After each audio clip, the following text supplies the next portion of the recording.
momentarily. But first, I would like to begin with a message from the White House to the families of the victims in the brutal murder case in Idaho, who were sharing their heart-wrenching stories about their loved ones before the court today and addressing the evil killer who took 4 precious souls. We are so sorry for the grief and the pain you have experienced at the hands of such a vicious and evil killer. Our nation grieves with you, and we will never forget the precious souls who were lost in this horrific act of evil. If it were up to the president, he would have forced this monster to publicly explain why he chose to steal these innocent souls. May God bless and watch over everyone affected by this unimaginable tragedy, especially the parents who lost their children. Let me begin with a few scheduling items off the top. Later this afternoon, President Trump will deliver the keynote address at the Winning the AI Race Summit here in Washington, D.C. President Trump believes it is non-negotiable that the United States wins the AI race, which is why today President Trump will announce a bold and comprehensive AI action plan to sustain and enhance America's global AI dominance. Under President Trump's leadership, our country will lead the world in AI to secure a brighter future for all Americans, massively grow our economy, and protect our national security. The president will also sign 3 executive orders at the event this afternoon. On Friday morning, President Trump will travel to Scotland for a working visit that will include a bilateral meeting with Prime Minister Starmer to refine the historic U.S.-UK trade deal. On the topic of trade, yesterday, President Trump accomplished something no other president has ever achieved. The president secured and announced 3 major trade deals with the Philippines, Indonesia, and Japan, all in one day. President Trump is finally putting a stop to our country getting ripped off. As a result of the president's successful negotiating tactics, many foreign markets are now being opened to American industries for the very first time, and harmful trade barriers are being broken down. Thanks to President Trump, these countries around the world are agreeing to open their markets to American-made products and goods for the first time, which will lead to a boom in sales and profits for American businesses right here at home. As President Trump said, he will only lower tariff rates if a country agrees to open their market to American-made products. If not, they will continue to face tariffs and pay a steep price to do business in the United States of America, which remains the best market on the face of the planet. Also this week, the president officially marked 6 months here at the White House. He made big promises to the American people on the campaign trail last year, and he has unquestionably delivered on those promises in record time. The president has defeated the Biden inflation crisis to make America affordable again. Core inflation is currently at its lowest level in 4 years, and prices for everyday goods are falling. The president's pro-growth policies have fueled massive job growth across our country. Since the president has taken office, our economy has added nearly 700,000 new jobs, with native-born American workers accounting for all job gains. The president has put the economic needs of families and of workers first. He signed the largest tax cuts for the middle class in American history, including no tax on tips, overtime, and Social Security. We have also seen the president unquestionably deliver on his promise to secure our southern border. He has ended Biden's illegal alien invasion, and for 2 months in a row, 0 illegal aliens were released into our country. The president has also, as you all know, initiated the largest mass deportation campaign in American history. The president has also restored law and order to make America safe again, another campaign promise he vowed to the American public. The United States of America is currently on track for its lowest murder rate on record, following this shift from the last administration to the Trump administration. The president has also ended Joe Biden's reckless war on American energy. U.S. oil and natural gas production are now surging, and summer gas prices reached their lowest level since 2021. The president has also rebuilt our military, another campaign promise. He just signed the largest military investment in decades to modernize our armed forces with cutting-edge technology to replenish our stockpiles and provide American troops with the best equipment in the world. The U.S. Army, Navy, Air Force, and Space Force have all reached their recruitment goals months in advance. The president has restored America's standing on the world stage, brought back peace through strength, and brokered numerous peace agreements to end wars. Again, all of this in just 6 months. He obliterated Iran's nuclear program to end the war between Israel and Iran, got NATO members to raise their defense spending to 5% of GDP, and secured a ceasefire between India and Pakistan, as well as brokering a historic agreement between Rwanda and the Democratic Republic of the Congo. The president has already received 3 different Nobel Peace Prize nominations for his peacemaking efforts. Again, all of this progress, all of these accomplishments have occurred in just 6 months. We are truly just getting started, and we look forward to working with all of you for the next 3.5 years. On another matter, over the past few days, Director of National Intelligence Tulsi Gabbard has unveiled shocking new evidence that former President Barack Obama and top aides in the Obama administration conspired to subvert President Trump's 2016 election victory and undermine the democratic will of the American people. While publicly pretending to engage in a peaceful transfer of power, in private, former President Obama went to great and nefarious lengths to try to sow discord among the public and sabotage his successor, President Trump. The new evidence released by the Director of National Intelligence, who is here with me today, confirms that the Obama administration manufactured politicized intelligence, which was later used as the justification for baseless smears against President Trump in an effort to try to delegitimize his victory before he even took the oath of office. The truth is that President Trump never had anything to do with Russia, and the Russia collusion hoax was a massive fraud perpetuated on the American people from the very beginning. And the worst part of this is Obama knew that truth, and so did all of the other corrupt officials involved in this scam, including former CIA Director John Brennan, former Director of National Intelligence James Clapper, former FBI Director James Comey, former Deputy Director Andrew McCabe, and many others. Director of National Intelligence Gabbard's report further confirms what we already knew. There was no collusion, no corruption, except on the part of Barack Obama and the weaponized intelligence agencies at the time. The Russia hoax was a blatant lie, all ginned up by Democrat political operatives that were signed off on by then President Obama and leaked to the news media to launch a years-long witch hunt against President Trump and his first administration. Allies of the president, including his own son, Donald Trump Jr., were disgustingly smeared as Russian assets, and some even had their lives destroyed because of this vicious lie. The president's first 2 years in office had this fake distraction hanging over it, and endless resources, time, and political capital were spent having to debunk these lies from the highest levels of our government. Now, nearly 10 years later, thanks to the declassification of documents by Director Gabbard, the truth has finally come to light. And this truth vindicates President Trump, his family, and his many allies and associates who were smeared with defamatory lies.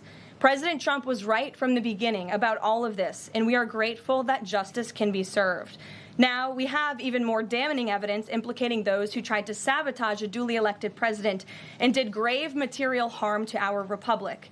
Thanks to additional important work done by CIA Director Ratcliffe, Committee Chairman Rick Crawford over the past few months, a newly declassified 2020 report prepared by the House Permanent Select Committee on Intelligence, which DNI Director Gabbard has declassified, found that the intel community did not have any direct information that Russian President Vladimir Putin wanted to help elect President Trump in 2016, and in fact, Russia was actively preparing for a Hillary Clinton victory.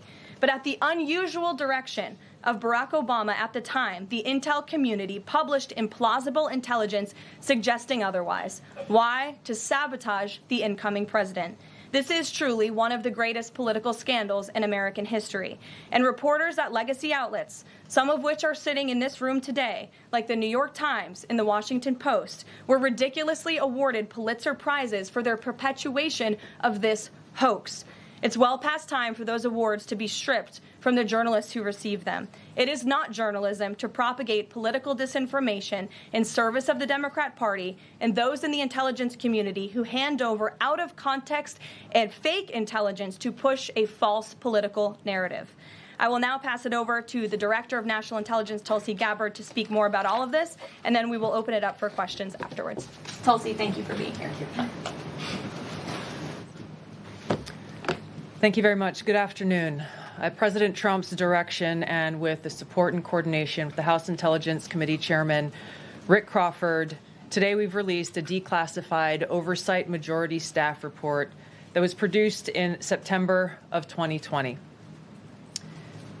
The stunning revelations that we are releasing today should be of concern to every American. This is not about Democrats or Republicans. This has to do with the integrity of our democratic republic and American voters having faith that the votes cast will count. There is irrefutable evidence that detail how President Obama and his national security team directed the creation of an intelligence community assessment that they knew was false. They knew it would promote this contrived narrative that Russia interfered in the 2016 election to help President Trump win, selling it to the American people as though it were true. It wasn't. The report that we released today shows in great detail how they carried this out. They manufactured findings from shoddy sources. They suppressed evidence and credible intelligence that disproved their false claims. They disobeyed traditional tradecraft intelligence community standards and withheld the truth from the American people.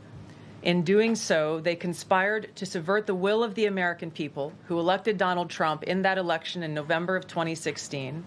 They worked with their partners in the media to promote this lie, ultimately to undermine the legitimacy of President Trump and launching what would be a years-long coup against him and his administration. We're here today because the American people deserve the truth, they deserve accountability, and they deserve justice.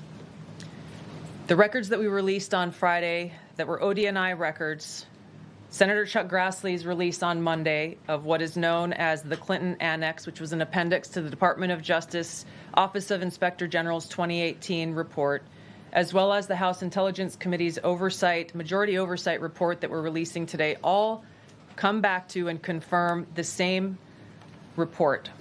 There was a gross politicization and manipulation of intelligence by the Obama administration intended to delegitimize President Trump even before he was inaugurated, ultimately usurping the will of the American people. I'm going to go over the key findings from the House Intelligence report, which investigated the claims that were made by an intelligence community assessment ordered by President Obama and published in January of 2017. First, Putin's principal interests relating to the 2016 election were to undermine faith in the U.S. democratic process, not show any preference of a certain candidate. In fact, this report shows Putin held back from leaking compromising material on Hillary Clinton prior to the election, instead planning to release it after the election to weaken what Moscow viewed as an inevitable Clinton presidency. In the January 2017 intelligence community assessment that President Obama ordered, John Brennan, who was CIA director at the time, and the intelligence community intentionally suppressed intelligence that showed Putin was saving the most damaging material that he had in his possession about Hillary Clinton until after her potential and likely victory. The report goes into great detail about the information that Russia and Putin had on Hillary Clinton, which included possible criminal acts like secret meetings with multiple named U.S. religious organizations in which State Department officials offered, in exchange for supporting Secretary Clinton's campaign for the presidency, significant increases in financing from the State Department.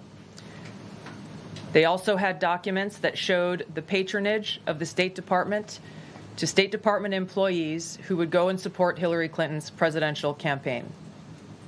There were high-level DNC emails that detailed evidence of Hillary's, quote, psycho-emotional problems, uncontrolled fits of anger, aggression, and cheerfulness, and that then Secretary Clinton was allegedly on a daily regimen of heavy tranquilizers.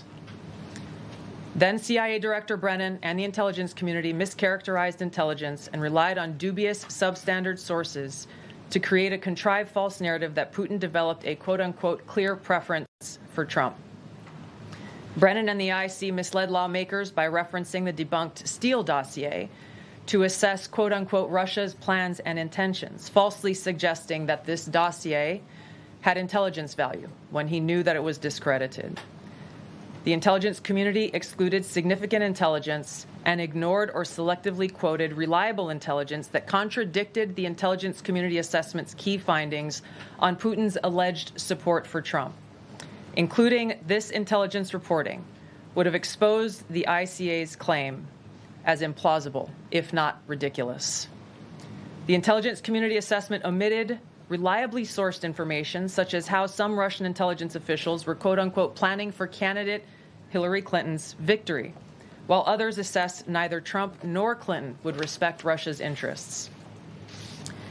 As was reflected in the ODNI documents that we released on Friday, multiple intelligence community assessments released in the months leading up to the November 2016 election concluded that Russia had neither the intent nor capability to impact the outcome of the U.S. election. On December 5th of 2016, the FBI and ODNI gave the House Intelligence Committee its first post-election classified briefing, in which there was no mention of Putin aspiring to elect Trump by either agency. The Presidential Daily Brief, drafted on December 8th of 2016, stated that no Russian or criminal actors impacted vote counts. This document was pulled just hours before it was to be published due to, quote unquote, new guidance. If it had been published, it would have been briefed to both President Obama and President-elect Donald Trump. On December 9th, 2016, a National Security Council meeting was called to gather President Obama's senior national security officials, which included CIA Director Brennan, then Obama DNI James Clapper, Susan Rice, and others. Following that secret meeting, DNI Clapper's assistant sent an email to the intelligence community with the subject line, POTUS tasking on Russia election meddling, tasking ODNI leaders to create a new assessment per the president's request. The House Intelligence Committee Oversight Report that we released today reveals that, quote, unlike routine intelligence community analysis, the intelligence community assessment was a high-profile product ordered by the president, President Obama. It directed senior intelligence community agency heads and created an intelligence community assessment limited to just 5 analysts using one principal drafter. This is not something that occurs in the normal path of producing an intelligence community assessment that reflects the views across the intelligence community. The production of this intelligence community assessment was subject to unusual directives directly from the president and senior political appointees, especially the former director of the CIA, John Brennan. The House Intelligence Committee Oversight Report also shows how later that same day, on December 9th, Brennan ordered the publication of, quote unquote, substandard reporting on Russian activities, which had previously been withheld from publication of prior assessments because the information was judged, quote, to have not met long-standing publication standards. Some of the information later used in the Obama-ordered assessment over the objections of veteran CIA officers was, quote unquote, unclear or from unknown sources. The Intelligence Committee's oversight report reveals that CIA Director Brennan overruled senior CIA officers who challenged the Obama-ordered intelligence assessment, stating, quote, we don't have direct information that Putin wanted to get Trump elected. Yet, the Obama-directed assessment was published on January 6, 2017, which explicitly stated, quote, we assess Putin and the Russian government aspired to help President-elect Trump's election chances when possible by discrediting Secretary Clinton and publicly contrasting her unfavorably to him, end of quote. The CIA and FBI, then led by John Brennan and James Comey, expressed high confidence in this judgment, while the NSA expressed moderate confidence. Yet, as the report we released today shows, the ICA, the Intelligence Community Assessment, did not cite any report where Putin indicated helping Trump win was an objective. The opposite is true. With regards to the Steele dossier, we now know that one of the source documents that the Obama administration used in the creation of this intelligence assessment in January of 2017 was none other than the discredited, unverified Steele dossier. The House Intel report states, quote, contradicting public claims by then CIA Director Brennan that the dossier was not in any way incorporated into this intelligence assessment. The dossier was referenced in the intelligence assessment's main body text and further detailed in a 2-page Assessment Annex. John Brennan lied, and he denied using this dossier in this intelligence assessment that President Obama ordered because he knew it was discredited. It was a politically motivated, manufactured document. He directed senior CIA officials to use it anyway. CIA officer told the House Intelligence Committee staff as they investigated this, quote, "The director of the CIA, John Brennan, refused to remove it, and when confronted with the dossier's many flaws, responded, quote, 'Yes, but doesn't it ring true?'"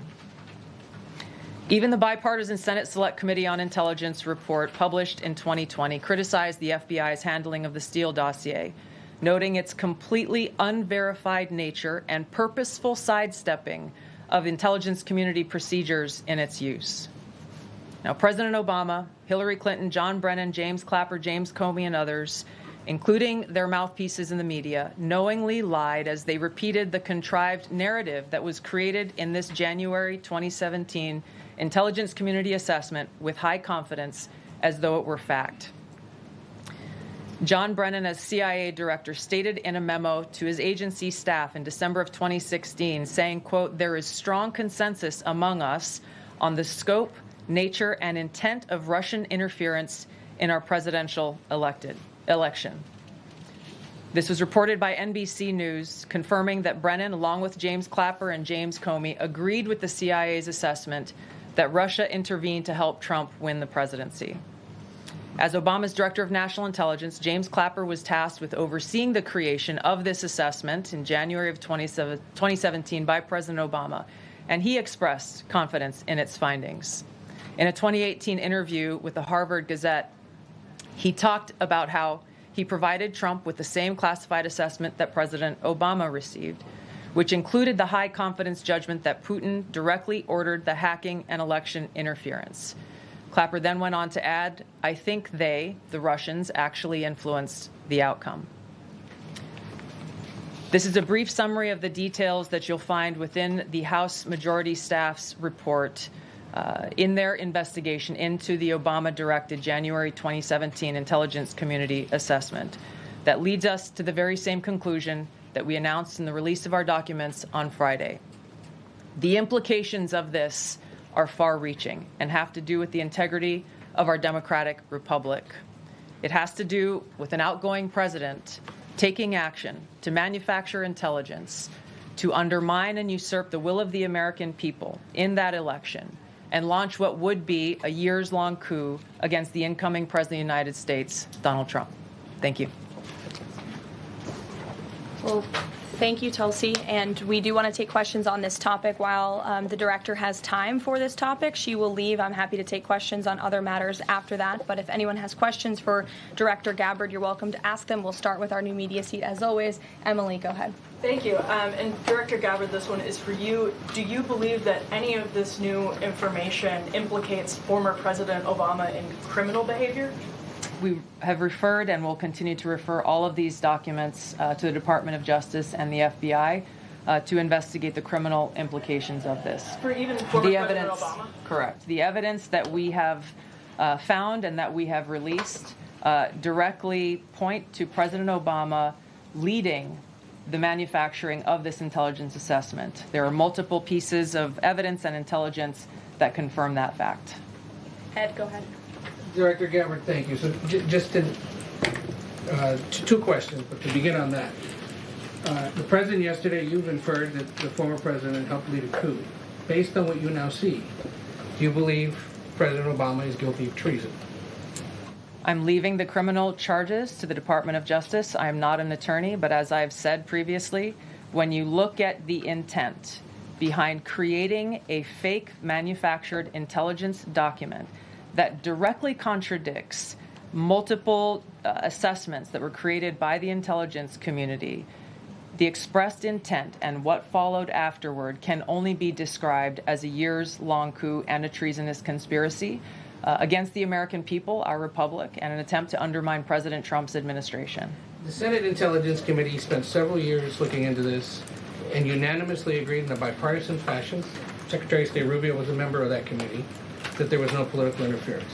There was a years-long Justice Department investigation into this as well that also concluded no political interference. So help us, from a 50,000-foot level, explain, what do you now have that refutes those two? Sure. I will encourage you, in my role as the Director of National Intelligence, my job, again, as I said when I came into this role, was to make sure that we are telling the truth to the American people and that we are ensuring that the intelligence community is not being politicized. So I'm not asking you to take my word for it. I'm asking you and the media to conduct honest journalism and the American people to see for yourself in the documents that we've released now, close to 200 pages, that point in multiple references, multiple examples, to include comments that have been made by senior intelligence professionals, who are some still working within these agencies today, that confirm the conclusions that we have drawn, that President Obama directed an intelligence community assessment to be created to further this contrived false narrative that ultimately led to a years-long coup to try to undermine President Trump's presidency. And it's your belief John, that go those ahead. two previous investigations missed that or covered it up? I'm telling you to look at the evidence. Look at the evidence, and you will know the truth. John. Thanks, Karoline. Thanks, Director Gabbard. You declassified these documents, if I'm not mistaken, Friday of last week, correct? We released them on Friday of last week, the first tranche, yes. This isn't the first time that President Trump has been president of the United States. He was president from 2017 to 2021. Couldn't the prior DNI under President Trump have declassified these documents? And why didn't that DNI do that at that time? I can't speak to what happened there. There were several DNIs under the first Trump administration. President Trump faced many challenges from those who were working in the government who sought to undermine his presidency. That's been clearly detailed.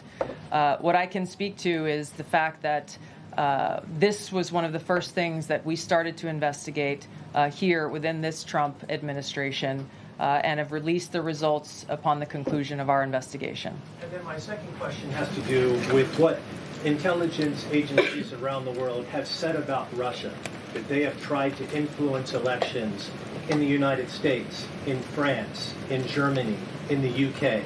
Do you disagree with that? Do you believe that Russia is a bad actor as it relates to trying to influence elections? I'll point back to the intelligence that President Trump has ordered declassified, that we have declassified and released, that the intelligence reflects Russia's motives were to try to sow discord and chaos within the U.S. election, which is a clear distinction from showing a preference for or against a specific candidate, which is what the Obama manufactured intelligence document alleges, that Russia preferred Donald Trump and tried to help Donald Trump get elected. Again, going back to the most important point here, with the intent to undermine the legitimacy of President Trump's election and therefore subvert the will of the American people who chose to send him to the White House. Reagan.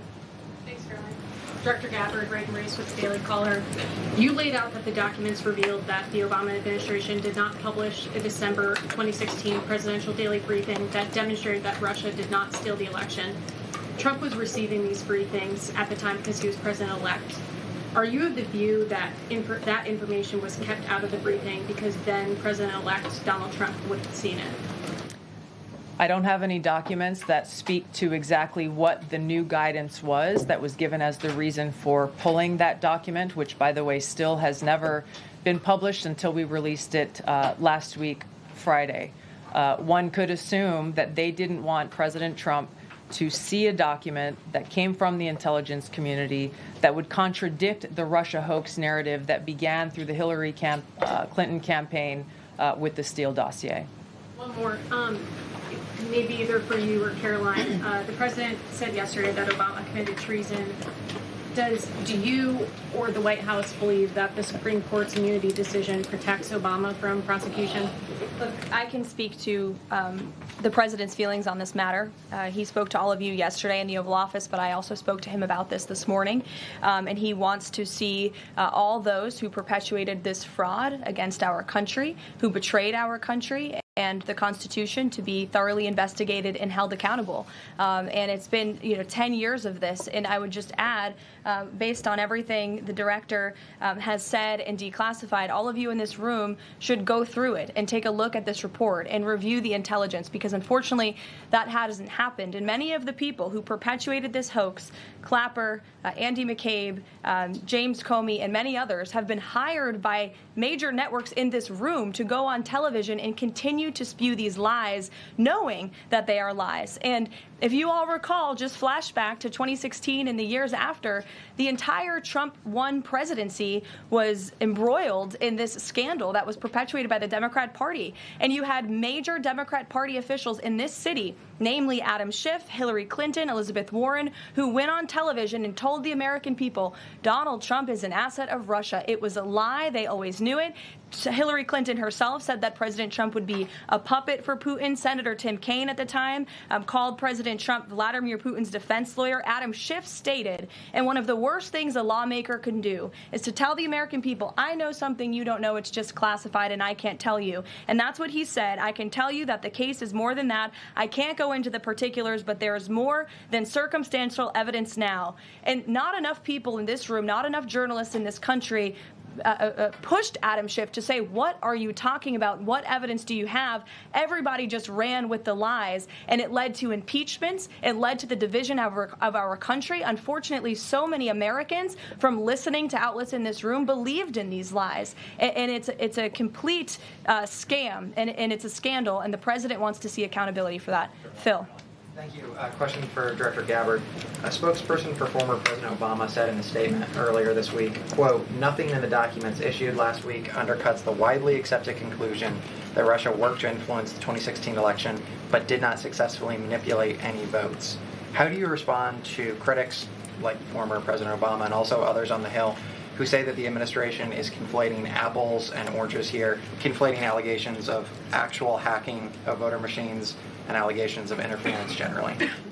I think it's a disservice to the American people that former President Obama's office and others who are criticizing the transparency that is being delivered by releasing these documents. They are doing a disservice to the American people and trying to deflect away from their culpability in what is a historic scandal and negative action towards the American people and our democratic republic. The answer to that statement can very clearly be found throughout all of the documents that we have released. Again, showing that Russia has took action to try to sow discord in the election, but showed no preference for or against any singular candidate.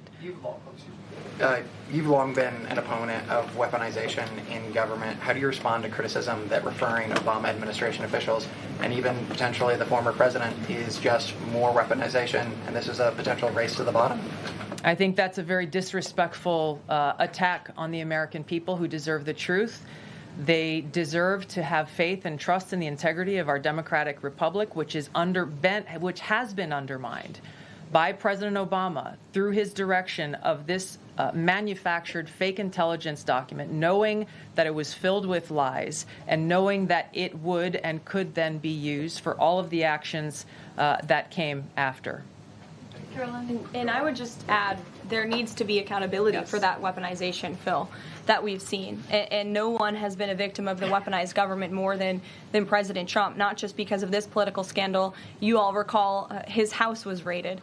So I think, it's very disingenuous for people to say, how dare they speak of former President Obama about this based on evidence and based on intelligence when the former president of the United States, Donald Trump's home was raided, when he was forced to sit in a Manhattan courtroom and many other courtrooms across the country for crimes he never committed, when he was impeached and indicted, and the entire country witnessed that. That's the weaponization of justice. Now the president is back because the American people see the truth. Nearly 80 million Americans reelected him back to this office, and he believes that we need to have justice and accountability. And I think the nearly 80 million Americans who reelected him agree with that. Caitlin. Thank you, Caroline. Two questions for Director Gabbard just on this. Director Gabbard, you referenced the past intelligence reports and assessments on this, including that 2017 one that was signed off, as Ed noted, by every Republican on the Senate Intelligence Committee, including the acting chair of the time, now Secretary of State Marco Rubio, who said in a statement that they did not find any evidence of Russian collusion, but they did find, however, is very troubling, and they found irrefutable evidence of Russian meddling. One, are you saying that he's wrong in that statement that he made then? And secondly, what would you say to people who believe that you're only releasing these documents now to improve your standing with the president after he said that your intelligence assessments were wrong? Well, first, I want to correct something that you stated, which was citing the Senate Intelligence Committee's report as being one and the same. I think you said the intelligence community. The Senate Intelligence Committee has a very different function than the Office of the Director of National Intelligence. The evidence and the intelligence that has been declassified and released is irrefutable. I'm going to let Karoline speak to Secretary Rubio. I'll speak to both questions. First, on Secretary Rubio, he put out a statement in 2020 following that Senate Intelligence Committee report, and he said what they found is troubling. We found irrefutable evidence of Russian meddling, which the Director of National Intelligence just confirmed for all of you, that Russia was trying to sow distrust and chaos. But what's the outrage in this that Secretary Rubio did not say at the time, the Democrats were saying at the time, is the fact that the intelligence community was concocting this narrative that the president colluded with the Russians, that the president's son was holding secret meetings with the Russians, all of these lies that were never true. And he also said at that time, we discovered deeply troubling actions taken by the FBI under Comey, particularly their acceptance and willingness to rely on the Steele dossier without verifying its methodology or sourcing. The Steele dossier that many outlets in this room ran as the gospel truth, and it was cooked up and paid for by the Clinton campaign. As for your second question, Caitlin, I think who is saying that she would release this to try to boost her standing with the president? Who has said that? Well, the president has publicly undermined her when it came to Iran. He said she was wrong. He told me that she didn't know what she was talking about. That was on Air Force One on camera. The only people who are suggesting that the Director of National Intelligence would release evidence to try to boost her standing with the president are the people in this room who constantly try to sow distrust and chaos amongst the president's cabinet, and it is not working. I will just answer your question directly. I am with the President of the United States every day. He has the utmost confidence in Director Gabbard. He always has. He continues to, and that is true of his entire cabinet, who is all working as one team to deliver on the promises this president made. Does anyone else have questions for Director Gabbard? And then we'll turn it over to a couple other questions. Christian, go ahead. Yeah, thank you. Director Gabbard, two follow-ups on questions that have been asked. You mentioned the previous DNIs during the president's first term. One of them reports to you right now, if I'm not mistaken, John Ratcliffe. So have you not spoken to him about why this information was not declassified during the first term? He was in that position for a very short period of time. The work that began back then, we have picked up and absolutely completed. We are continuing to investigate this. Additional whistleblowers are now coming forward because they see an opportunity for the truth to come to light. And as Karoline said, for real accountability to be brought forward. The accountability is the essential part of this. We can show the truth, reveal the truth. The accountability needs to occur to be able to start to restore that trust in the integrity of our democracy. And then just quickly, I know you said you would leave the charging to DOJ, but the statute of limitations on conspiracy is 5 years. So what else could they possibly pursue besides treason?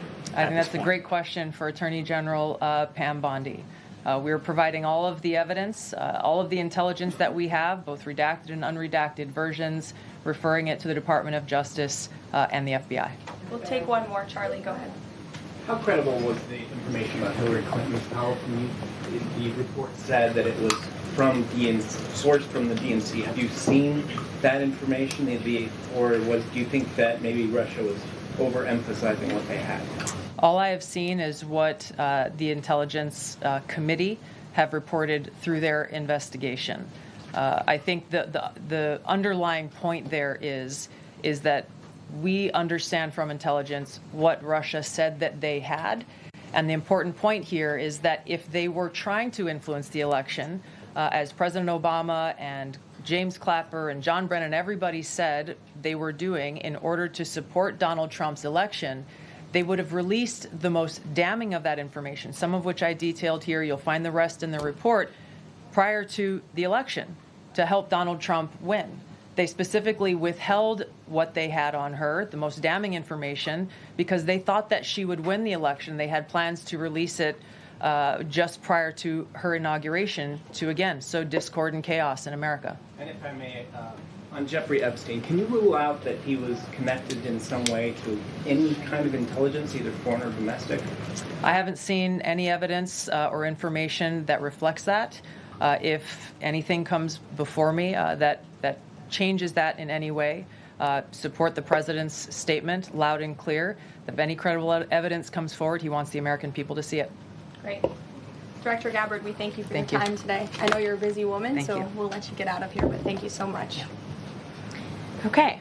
I know there's many issues going on today across the world and here at home. If you have any other further questions, I'm happy to take them. Ed, why don't you go ahead? Yeah, thank you, Karoline. So the Japan trade deal, is that Japan trade deal the start of this number of trade deals that the Treasury Secretary says we're going to see by August 1st?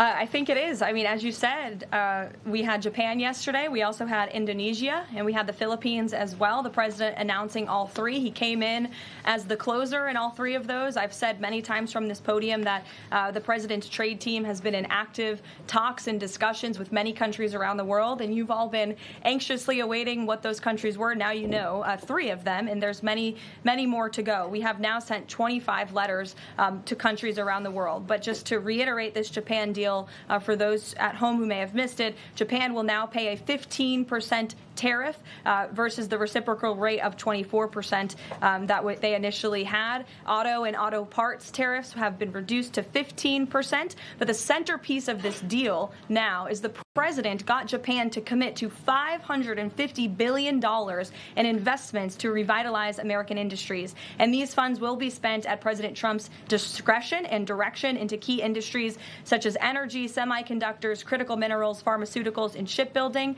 And the U.S. will retain 90% of the profits from any investments made by this $550 billion fund. This was originally a $400 billion investment that President Trump then negotiated to an increase of $150 billion, making it a $550 billion deal for the American people. And I just want to emphasize, Ed, I see you have a follow-up, but it's very important. Japan has agreed to open their markets to many very key sectors in American-made products that have really faced very strict tariff and non-tariff barriers prior. So thanks to the president, Japan's markets will now be open to American-made products and goods. This is big news for our tech companies and our farmers as well.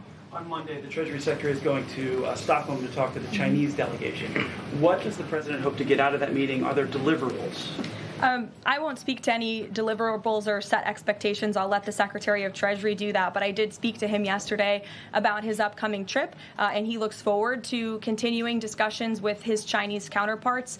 The president has ensured that we have a good continuing working relationship with China that benefits the United States. And so the Secretary of Treasury will be obviously discussing those key matters, but I'll let him set the expectations. One more, if I may.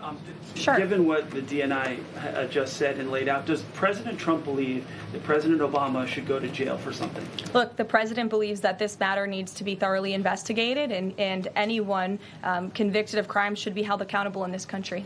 Go ahead. Special Envoy Wickoff is headed overseas again. Good to see you, Olivia. I haven't seen you since the campaign trail. Yeah, it's good to see you. He's headed back overseas. Can you give us a sense of what the marching orders are to some of the people he'll be meeting with, and specifically as it relates to Gaza and ongoing talks there? Yes.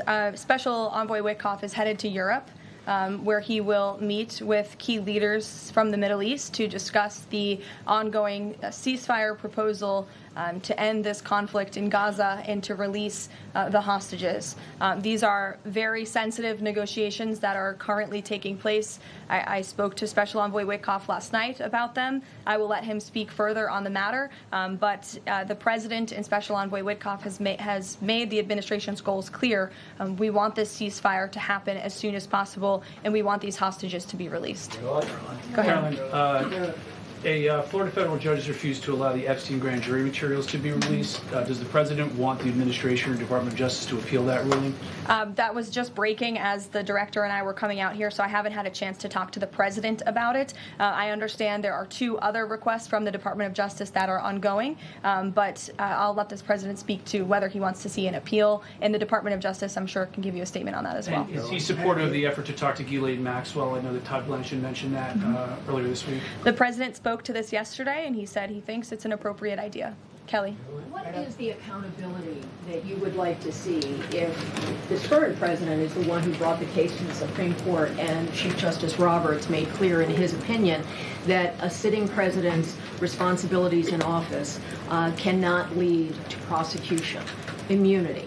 So what is it the President Trump wants regarding President Obama, given that fact? And the special counsel at the time, Durham, when that Supreme Court matter was not in effect, could have charged anyone and did not.